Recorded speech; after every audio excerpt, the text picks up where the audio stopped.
Am I missing, like, is there a statistically relevant sample of me, like, missing a bunch of these? Presumably that's why you pulled it out, or we're just running that and, like... So this is, like, a big area for you to work on, and it's doesn't have a complicated solution. Hello and welcome to Spraggy's takeover of the BBZ YouTube channel. Lex has been making some strategy videos with Jordan, but Lex is a busy man. He's in Las Vegas, Nevada. He's been filming the PokerStars big game. So this week, you'll have to put up with me, but it's okay, because BBZ, the master himself, is here, and we'll be going through some missed C-bet spots. It's a very easy fix, but very important to get right. This is where we raise, the big blind calls. Do we bet the flop? Do we not bet the flop? You're about to find out in this very video. Also coming up this week, there is a BBZ Poker Black Friday sale. If you are a seminar subscriber, you get 50% off all of the products. If you are a non-subscriber, you get 15% off all the bundles, the videos, the non-subscription products. So head over to bbzpoker.com for the Black Friday sale. Like, comment, rate, subscribe on this video, and enjoy me missing some C-bets. We're going to look at just some scenarios for missed C-bets, and we're basically going to build a system to help us make sure that we don't make any more mistakes in this spot in the future. Let's get it right into it. You open from EP with ace-10 off, seems fine. And how do you think about this situation, generally speaking? How do I think about this situation is, obviously my opponent's got a very wide range. I've got a pretty narrow range, a lot of strong hands in my range. I've got a decent level of connectivity on the board, obviously with a flush draw and like infinite gut shots and straight draws towards the bottom end. I'm going to want to value bet obviously on my overpairs. I have some suited 9x, but it's like kind of a relatively straightforward board for my opponent to continue on, I guess, given how many straight draws and shit they're going to flop. So I don't know if I get to just see bet my entire range. And then with the ace high, 10 of spades, like backdoor 10 of spades and backdoor wheel. I don't know whether I just want, if I'm not going to bet range, this seems like kind of a nice hand to put in a check behind and then bet some like worse shit. Whether I have some, like, you know, queen highs, jack highs, and then check back some of the time. But maybe we should just be betting everything here. I don't know. It doesn't feel like a board where I just get to bet everything though. 9-5-3, 2-10. But yeah, so I would draw a sharp distinction, and this is what I mean. We're going to try to systemize as much as we can today. I would draw a pretty sharp distinction between 9 high boards and basically everything else. So this is like 9 high boards and below, 9 high boards and below, and then versus 10 high boards and above. So whenever we see a 9 high board and below, you basically want to start introducing the idea of mixing. We're not going to be checking range, but you do want to introduce the idea of mixing. This is a reasonable check. It's not an unreasonable one. You certainly could have bet the flop, but checking was fine. It's on the table to do both of those. This is not a pure check. Okay, so this does mix. We're going to switch over now to this one. So that's 9 high boards and below. Yep. And I just wanted to we're going to contrast that now with the rest of these situations that we're going to get into. So go ahead, you're up. How do you think about this one? This would probably be a board that I would just be betting with, you know, a very high frequency. In game, maybe I'm even just like c-betting my entire range on Jack 7, like the 2 high cards, 1 low. Obviously some connectivity, but like fewer gut shots, harder for my opponent to connect. So I don't know. I have a bunch of Jack X. I'm not really worried about that. So just probably bet a lot of the time here. Yeah. So this is going to be c-bet 100. Yeah. So we're not going to build we're not going to build a checking strategy on this board. The boards that are paired that we're going to check will be low, high. So for example, like 7-7 king, or like 6-6 ace, or 5-5 queen, or like, so those types of board textures where the high card doesn't need much protection. Those boards you'll typically see checking. The inverse is not so true. So like ace deuce, king 5, queen 7, jack 7. These types of boards you'll typically see c-betting 100%. I try and think of these boards like whenever I have any amount of offsuit combos in my open, I'm like more inclined to be c-betting as well, right? Like, yeah, you're basically going to cover trips. Yeah, trips just basically like, yeah, exactly. Whatever coverage of trips is, and you know, if I have reasonable coverage, I just bet range. If not, then see, there's a lot of checking. And like you say, when the inverse is true, I just tend to check a lot. So I checked here. Yeah, you did check. Yeah, okay, sleep at the wheel. Okay, so you're up. How do you think about this? I mean, this seems like a pretty criminal check. King 7-3, 2-tone. You know, we have obviously high card advantage. We're a little bit deeper, but it's not anywhere close to enough connectivity for me to really start incorporating checks, I imagine, right? Yeah, that's correct. Yeah. So I mean, again, but again, like I'm at this like obvious part of my range that if someone misses a c-bet, this is what they have. They have a 7, or they have 8s through queens, or they have ace high. You know, they have like ace queen of hearts or something, right? Like exactly. Yeah. Yep. Yeah, it's always going to be the middle. Like you're all, like for the most part, you're not going to be missing a bet here with like ace deuce or like, queen jack or jack 10. Yeah. You're probably going to bet those, and you're probably not going to miss a bet with king queen or king jack. It's going to be these medium strength hands, and that the reason that's such a problem is because we have this isolated medium strength range on the turn after it goes check check. I'm just carving out a very obvious part of my range that can very easily be attacked. Yeah. So this is going to be a pretty transparent c-bet 100, as you pointed out. So we can just keep going. You're up. I don't know what we're doing here. Obviously, we're betting. I don't know why we're checking queen 9. Maybe I timed out, honestly. Okay, cool. Yeah, so it's going to be c-bet 100 here. So we're not going to have any checks. So we're just going to bet everything, including this one. Okay, you're up. C-bet 100, I guess. Yeah, c-bet 100. And the point is that it's a little bit repetitive, right? So you're watching this and you're like, wow, they're all in the same spot. Yeah, they are all the same spot. That's the fucking point, is that like there's a very simple answer that helps us to play dramatically better than what we were doing before. Yeah. Right. If it was like some complicated calculus thing, then nobody would be able to do it. But the point is to make it very simple. 10 high plus boards, disconnected, very simple answer. Let's just bet 100. Right. So this is just, c-bet 100. And what types of hands are people likely to make mistakes with? Right. Medium strength hands. They're likely to make mistakes with medium strength hands because those hands in other situations are commonly checked. We're not focusing on the small blind at the moment, so we're just going to skip over any of the small blind hands. Okay, you're up. Same again. Yeah, I would just see the range. We'll look this one up. We'll look this one up just to... Again, there's a little bit. It's the same board, right? It's queen 8-6. Or before it was maybe it was queen 8-5. Yeah. But it's definitely this concern of too many straight draws that's led me into like some small checking percentage. Which then becomes exactly like ace king and ace jack. Sure, exactly. Like that's it, and then everything else kind of wants to bet. Maybe I would check. I don't know. So this is an example of the board. You can see that like there is checking, right? So this is like, but it's still 85% betting. Yeah. And again, I have done this work. You're not going to have more than like probably 0.5%. It's going to be meaningfully less than 0.5% of EB loss for c-betting range here. It's probably like 0.3 or 0.25 or something. So I would just advise you to just c-bet 100. However, you can see that like the types of hands that you're checking, like ace king, those are logical checks. That's kind of the point, right? But again, even when you look at ace king, it's a 60 to 70% c-bet.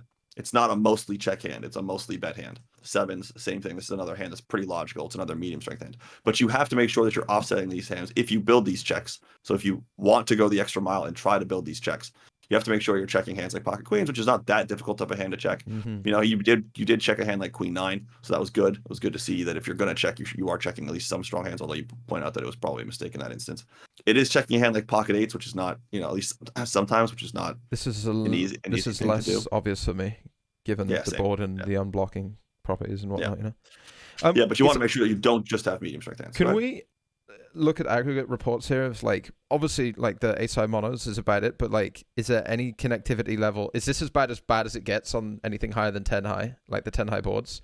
Presumably yes, otherwise you wouldn't be suggesting the rule to me. But like, is 15% about as high as it's going to go?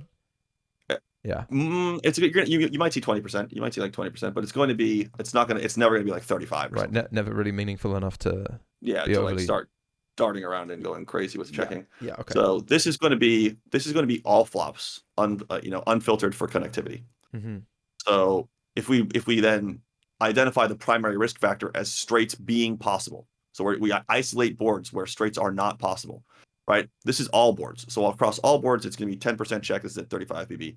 10% check on 10 high boards, 11% check on ace high boards. If we exclude ace high monotone boards, which we know is a risk factor for checking, if we exclude boards where straights are possible, which we know is a risk factor for checking, what you're going to see is this check percentage is going to collapse. Right, because the ace high boards is only the monos that's taken it to 11. Without the monos, it's probably down at like 4 like the rest, right? Exactly, yeah. So as soon as you start pulling things out, it starts to look like a very high bet percentage situation. It's very rare that you're going to actually see checking. Yeah. All right, you're up. 10 high board, bet.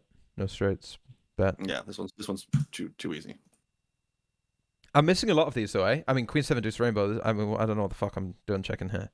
But again, I'm not going to say that I'm timing out or anything like that, because I have a very obvious hand that is like the one you'd expect to check back if you were just like not engaged. You know what I mean? Yeah, we're not seeing sets. We're not seeing two pair. Right. It's not like I'm checking back 9-10 here. I would bet 9-10 here or whatever, right? Like I have the exact type of hand that you'd think if someone was being a fucking idiot and carving out a 10% check of medium strength hands, they would check this one. So yeah. Am I missing, like, is there a statistically relevant sample of me like missing a bunch of these? Presumably that's why you've pulled it out, or we're just running that and like they've just Yeah. Okay. Yeah. So this is like a big area for you to work on, and it's not doesn't have a complicated solution. Yeah, it's right. It's not very like easy fix. yes, it doesn't have a complicated solution. It's very easy to understand what's going on. Everybody that's watching probably gets it, right? Like they're probably like, okay, like this board's disconnected, 10 high plus, there's no straights possible.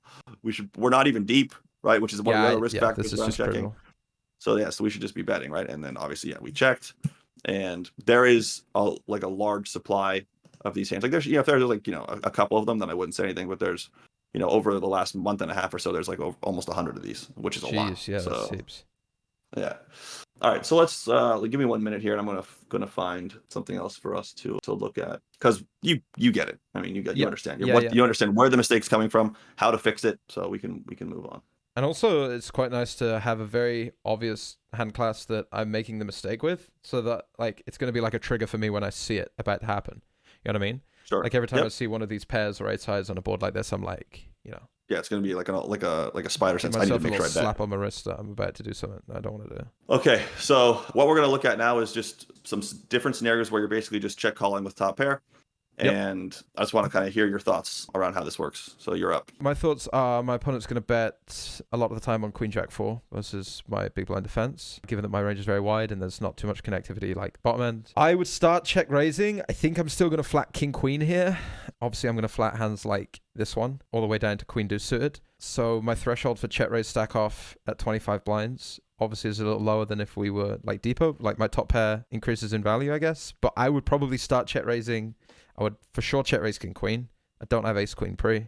I'm gonna have Queen 10 offsuit, which I might check raise. But some like Queen 10 is an interesting one, right? Because the 10 in our hand, we block some of the ways that we get value, like 9-10, King 10, Ace 10. So I don't know whether like this hand is too low down in my Queen X to start check raising. I feel like it might be kind of close. Maybe want to. Like I feel like Queen 6, I would not check raise. Queen 7, I would not check raise. Queen 8, maybe sometimes, but maybe not. But like I wouldn't be surprised if check calling a little high up here if I'm calling at this depth. You know. Okay. Sure. What do you guys think? We don't have a delay. Do we have a delay today? We have a 5-second delay. 5 seconds? That's not bad. I can wait 5 seconds. But we have a Twitch chat and a YouTube chat. So what do you guys want to do is the question. If you want to fold, you can just close the streams down, go to bed. If you want to call or if you want to raise. All right. So we'll start walking through how this works. So first of all, Sprag, you're much too tight in this situation. We've got we're gonna raise, we've got call, we've got check raise, we've got call, we've got call, we've got call, we've got call, we've got raise, we've got call. A lot of calls though. A lot of calls. Someone wants to go all in. So you've got comfortable. You've got company. Yeah. So lots of people want to call. Yeah. So let's talk about two things. First one is stack depth, and this is filtered, right? So we're going to be isolating spots where you should have more likely than not check raise. Doesn't mean that they'll all be check raises. Okay. So there will be some check calls in here, but these will be scenarios where more often than not, you should probably have check raised. Okay. So that's going to be thematically what we're looking at. Yeah. Now there's kind of like an inflection point that happens around 35 big blinds. Okay. So 35 big blinds or less, you're going to be check raising a lot of top pair. Okay. Yep. 30, and it's almost irrespective of position. 35 big blinds are, deeper than that, right? So 40 big blinds plus, however you want to think about it. You're going to be slowing down quite a lot with a lot of the top pairs. Yep. Okay. And the reason to slow down at those deeper stacks is because it's much more difficult to get, top pair in really economically against a lot of worse hands if you're deeper. So for people that are watching, most people that don't know how to play no limit at a relatively high level, they play poker through narratives, like stories. So for most people, getting check raised, facing a turn c-bet, and then facing a river shove, those situations are all the same, but they're not realistically. So if you're really short, then the check raise on the flop has to be really small, which forces a pretty wide calling range from the opponent. Okay, small bets mean your opponent have to call more often. When you barrel the turn barrel will subsequently also be small, which again forces more defending from the opponent. And the river shove, just by definition of being a relatively short stacks, is again small.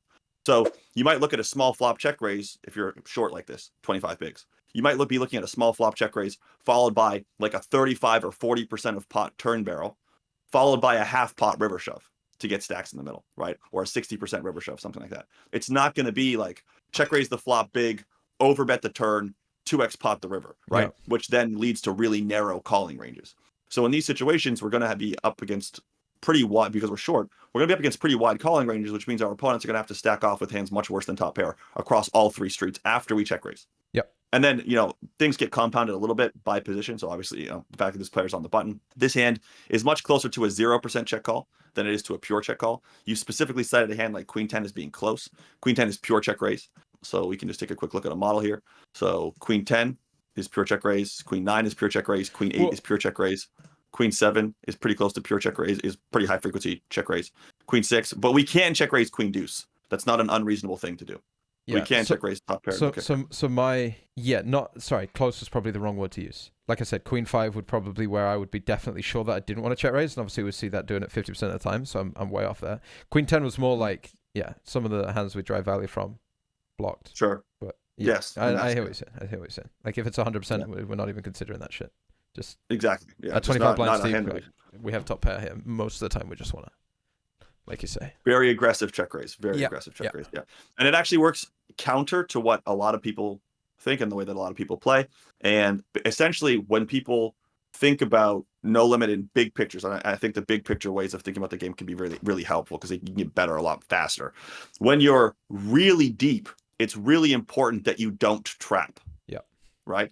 When you're really deep, it's important that you don't trap. So people always think about deep poker as being like complicated and right. If you're really deep, you don't trap at all. Really, you want to fast play as much as possible, generally speaking, on average, right? Yeah. And the reason for that is simple.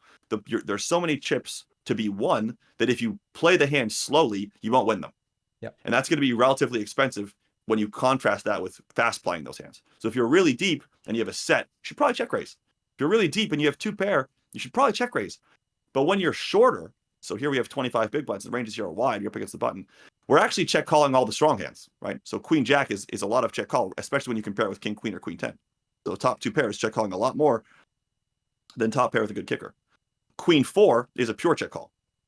Yep. Suited or offsuit. Okay. Top and bottom is something you can repeat quite a lot, right? It is, yeah. Yep. Top and bottom does slow down more than the other 2 pair variations typically. But even bottom 2 pair, which is one that you normally see play quite quickly, is check calling here. Right. So the strongest hands are check calling a lot. And it's more of like the value protection type of equity, like the top pair versus the 2 pair type hands that you're seeing the check raise come from. So so this is much closer to pure. This is pure check raise, right? So this is not a check call at all. You're up. This is actually a board where I think a lot of people are scared to c-bet. Probably somewhat right to have a reasonable amount of checking from under the gun versus big blind on the 8-6-4. And I think this is like I don't know how theory is really going to play out, but in game, people tend not to hit as many c-bets as they should hit, would be my guess. So I'm a little bit more worried when someone takes half pot sizing on 8-6-4 that whilst theory wants to probably put some chips in the middle, I don't know if people are like bet folding enough. Or like we're denying enough equity because people, I think, play way too tight in terms of how they're c-betting 8-6-4 2-tone versus big blind. Sure. So this is Rod. He runs one of my Latin American staking groups. He's very sophisticated, no and hold'em player, so he's pretty good. So he's probably got a relatively weak range compared to the metagame. But that being said, he's still gonna have a checking range on this board. So again, let's go back to what we talked about earlier in the session. Earlier in the session, we said we're going to c-bet range on 10 high plus boards where no straights are possible. What are we looking at? We're looking at a board that's 8 high. So that's not a 10 high plus board where a straight is possible. So this is the opposite almost of the spot from earlier. So we should expect a lot of checks actually. This is a board where we should expect a lot of checking from the opponent. Again, it's not a 10 high plus board and there are straights possible. This is not going to be c-bet 100. It's not even going to be close. Okay, so and we're up against a larger bet, which is appropriate. This is probably a very GTO bet sizing from Rod, and so that's going to have a direct impact on our ability to check raise. And so what we see is on these boards, these are pretty good boards for us, relatively speaking. Okay, that's why they can't bet all of their hands, but because of their adjustment, right? Because they're not going to be c-betting such a weak range, because they don't have the same air fraction of their range is not going to be air on this type of a board. We're going to have to be much more careful about how we check raise. And so this is actually, you actually highlighted the fact that this one's not going to check raise, but it stems from the fact that this is their betting strategy on the flop. This is not this is again, not the situation we were talking about at the beginning. We were again highlighting spots where you were missing bets. This is a spot where definitely someone should be including some checks. And then after they bet half pot, we're not check raising in anywhere close to the same type of frequency or scenario or range or percentage than we were earlier. So this is good. This is a good call. Yep. And maybe that's a good spot to wrap it. Yeah, man. I mean, I appreciate you having me on and everything. So thank you very much. No, thank you very much for the, like I said, very easy things to think about and easy things to fix. But nice. Good in general, though. I was pretty happy with the way WCoop went and everything. So, I mean, I hadn't even looked at my win rate. So to hear that it was 7.5, honestly, I think it was like maybe 2 before, like 2 and a bit over like previous sample. When we first started working together. Yeah, when we first started working together, it was like around 1. Yeah. So to hear up around 7 over the last 8,000 hands, I really felt like I was playing pretty sharp the last like 3 or 4 months. So aside from not c-betting King 7-3 Rainbow versus Big Blind, super sharp, super fucking sharp, right? Sure. Well, my job's to find the stuff you do wrong, bro. Well, thank you very much. Great stuff. Jordan's a very, very, very, very, very smart and knowledgeable individual who's taught me a lot about poker over the last, I guess, fucking 3 years, and has all the tools ready to get better at the game. And like I say, if you are interested in getting better, check out bbzpoker.com.